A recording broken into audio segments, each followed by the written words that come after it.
Oui, c'est pour que vous puissiez faire le travail et bien comprendre les choses. Hein.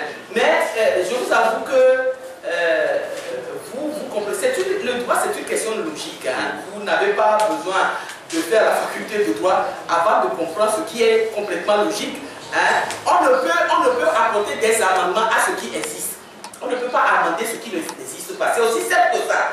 Vous ne pouvez pas amender, par exemple, l'article 75 ne figure pas dans le projet qu'on vous a soumis pour examen, mais vous allez amender quelque chose qui n'existe pas. Ça n'existe pas. Vous ne pouvez pas. C'est aussi simple que ça. Donc, si je peux donner une autre explication au cavalier législatif, c'est ça. On ne peut amender que ce qui existe et qui peut être changé. Vous ne pouvez pas changer ni amender ce qui n'existe pas. Donc, la requête a été signée par plusieurs personnes parce que pour saisir la Cour constitutionnelle, vous savez qu'il y a des conditions de saisir de la Cour constitutionnelle. Et donc, c'est la procédure de saisir de la Cour constitutionnelle qui nous a obligés donc, à faire signer la requête par le nombre de personnes que vous savez pour que notre requête, en la forme, puisse être déclarée recevable. Donc, voilà. Bon, les gestes historiques et autres et tout ça. Moi aussi, j'ai suivi des défenseurs des droits de l'homme qui ont même salué le sens élevé de l'Assemblée nationale qui a fait. J'ai souri en disant que mais nous sommes en danger au Togo si des défenseurs des droits de l'homme disent que ce qui s'est passé à l'Assemblée le 8 là constitue un geste historique à saluer et autres. Nous sommes en danger. D'abord en danger parce que nous l'avons dit tout à l'heure, cette modification a été faite en violation de la Constitution du règlement intérieur de l'Assemblée nationale. Ça, c'est la première chose.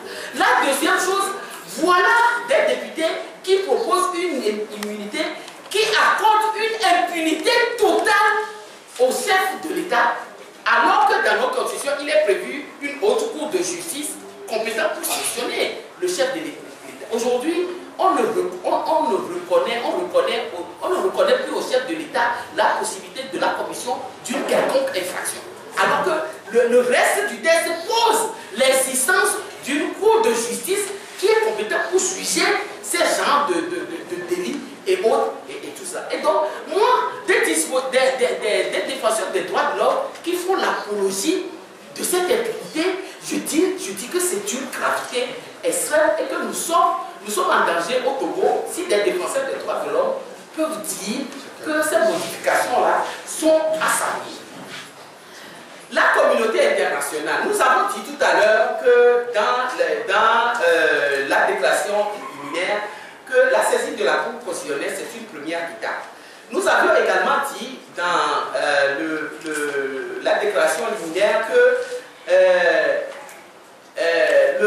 ce qui s'est passé à l'Assemblée viole le règlement de la CEDEAO. Donc, nous sommes sur le plan international, régional. Et donc, lorsque la CEDEAO prévoit des tests, prévoit des directives et autres, il doit prévoir les sanctions au non-respect de ces directives-là. Et donc, nous l'avons dit dans la déclaration liminaire que nous saisissons sur le plan interne, mais nous réservons le droit de saisir sur le plan international également. Donc, cette possibilité-là nous est offerte puisque ce qui s'est passé à l'Assemblée nationale viole une directive de la CEDEAO en ce qui concerne l'organisation d'élections et le protocole additionnel qui interdit que des modifications soient apportées au test. Voilà, il y a 6 mois avant le scrutin. La suite, c'est cela. La lutte continue.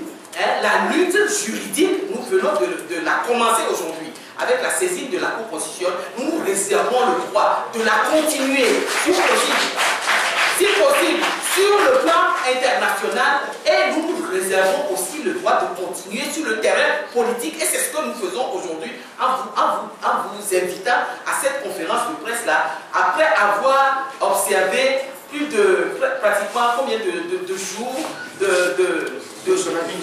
Ça fait, vous savez que ça fait quelques 2 semaines, une semaine. Ça fait une semaine que certains parmi nous ne dormons pas, hein, parce que tout ce que nous avons fait là, ça ne s'est pas fait en 2 jours.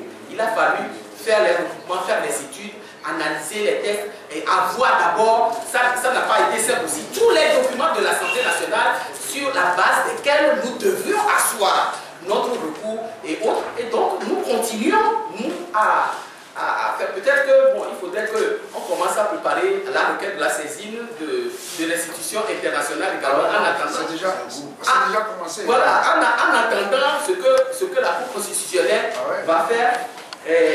La décharge de la requête qui sera donnée tout à l'heure, parce que nous l'avons là, ils sont en train de lever la copie, il n'y a aucun problème, vous aurez la décharge. Oui, monsieur Kofi Kouma, j'ai répondu à votre question sur le recours international. L'attitude de la communauté internationale.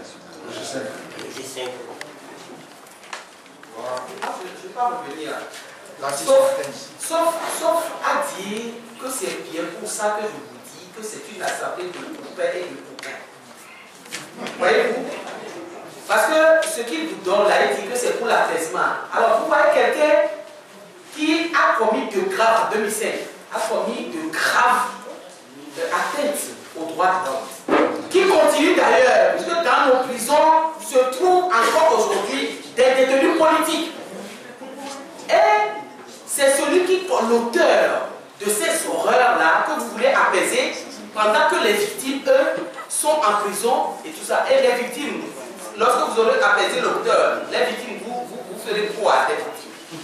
Donc tout ça là n'est pas sérieux. C'est pour ça que je dis qu'à l'Assemblée nationale, c'est une association qu'ils ont formée pour faire ce qu'ils ont fait. C'est pour ça qu'ils peuvent venir devant les médias justifier cette aberration-là qui est d'une gravité extrême. C'est pour cela que moi je le considère, parce qu'il a déclaré, mais c'est le satisfecit des associations de défense des droits de l'homme, moi qui me pose problème. Sinon, si ce que déclare M. Aguillaume Mekodio sur cet article-là, moi, elle peut me chauffer, parce que ça ne m'étonne pas, puisque je sais que c'est dans le regroupement là ensemble qu'ils ont fait ce qu'ils ont fait. Donc,